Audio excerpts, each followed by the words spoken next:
ప్రభు అయిన యేసుక్రీస్తు నామానికి మహిమ కలుగును గాక. యేసుక్రీస్తు నామంలో మీ అందరికి వందనాలు. దేవుడు మిమ్మల్ని దీవించి బలపరచును గాక. పరిశుద్ధ గ్రంథం బైబిల్ దేవుని యొక్క వాక్య భాగాన్ని చదువుకుందాము. 119వ కీర్తన 14వ వచనంలో ఉన్న వాక్య భాగాన్ని చదువుకుందాం.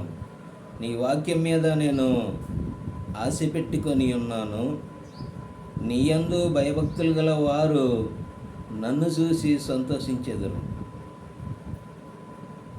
దేని మీద ఆశ కలిగి ఉన్నాడు భక్తుడైన దావీదు గారు? వాక్యం మీద. ఈ లోకంలో మనుషుడు చాలా విషయాల్లో అన్నిటికీ ఆశపడుతూ ఉంటాడు, కానీ శ్రేష్టమైనది మానవ జీవితంలో వాక్యమై ఉన్నది. అందుకనే మన పితరుడైన దావీదు గారు, నీ వాక్యం మీద నేను ఆశ పెట్టుకొని ఉన్నాను. చూసినారా దేవుడి బిడ్డలారా? మన ఆశ, మన కోరిక, మన యొక్క ఉద్దేశం అంతా కూడా దేవుడై ఉండాలి, దేవుని యొక్క వాక్యం అయి ఉండాలి. అందుకనే భక్తుడు అంటున్నాడు, నీ వాక్యం మీద నేను ఆశ పెట్టుకొని ఉన్నాను. ఎంత గొప్పదైన తండ్రి! ఈ లోకంలో నువ్వు అనేకమైన వాటి మీద ఆశ కలిగి ఉంటావు, కానీ అవి శాశ్వతమైనవి కావు. అయితే శాశ్వతంగా నిలబడేది దేవుని యొక్క వాక్యం అయి ఉన్నది. వాక్యం మీద ఆశ కలిగి ఉంటే, ఆ ఆశ కలిగి నువ్వు ఎప్పుడైతే ఉంటావో, నీ యందు భయభక్తులు గలవారు నన్ను చూసి ఆనందించెదరు.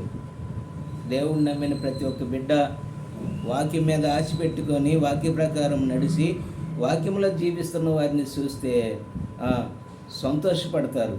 కారణమేమి? వారు దేవుణ్ణి నమ్ముకొని ఉన్నారు, వాక్యం మీద ఆశ కలిగి ఉన్నారు, వాక్యంతో జీవించడానికి ఇష్టపడుతున్నారని అనేకులు చూసి సంతోషపడేవారిగా ఉంటున్నారు అని వాక్యం రాయబడుతూ ఉంది. సహోదరుడా, సహోదరి, నీ జీవిత కాలంలో నువ్వు దేన్ని ఆశ కలిగి ఉన్నావు? నిన్ను చూసి జనము మరి సంతోషపడుతూ ఉన్నారా?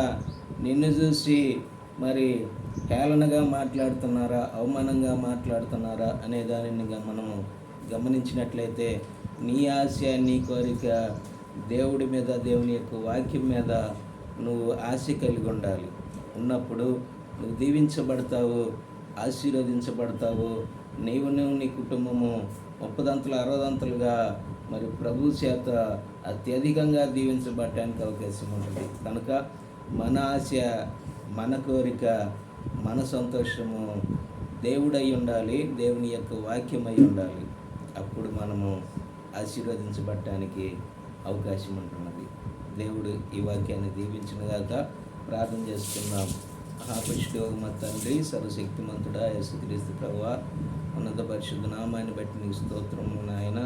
నీ వాక్యం మీద ఆశ కలిగి అయా మేమున్నప్పుడు మమ్మల్ని అత్యధికంగా ఆశీర్వదించి దీవించి బలపరిచే దేవుడు కాబట్టి ఇనే బిడ్డల్ని చూసేవారిని, వారి కుటుంబాలను 30 60 100 దీవించి వారి ఆశ, వారి కోరిక నువ్వు నీ వాక్యమై ఉండాలని ప్రభా బిడ్డలతో మీరు మాట్లాడినారు కాబట్టి వారిని దీవించి బలపరిచి ముందుకు నడిపించమని మా ప్రభువైన యేసుక్రీస్తు నామములో ప్రార్థించి అడిగి వేడుకొనుచున్నాం మా తండ్రి.